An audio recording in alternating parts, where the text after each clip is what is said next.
Welcome to Penrose Learning, where we make understanding easy. In this video, I will show you how to make Yoyo biscuits. We'll start by gathering our simple ingredients. You'll need 125 grams of softened butter, 1/2 cup of icing sugar, 1 cup of plain flour, and 1/2 cup of corn flour. Having your butter at room temperature is key for a smooth mix. Precise measurements ensure your biscuits turn out perfectly every time, so let's get started on this delicious journey.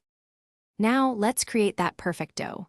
In a bowl, cream together the 125 grams of softened butter with the 1/2 cup of icing sugar until light and fluffy.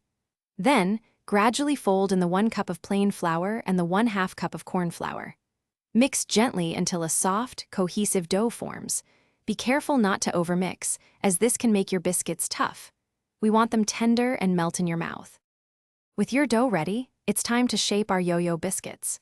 Take small, even portions of dough and roll them into neat 1-inch balls. Place them on a lined baking tray.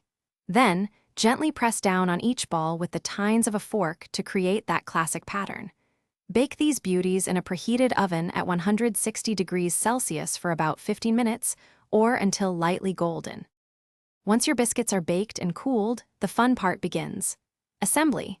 Let them cool completely on a wire rack first.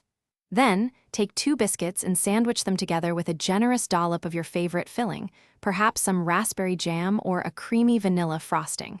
For that traditional yo-yo look, dust the finished biscuits with a light coating of icing sugar. Now, they're ready to be enjoyed with a cup of tea. Thanks for watching. If this was helpful, leave a like and consider subscribing. See you next time.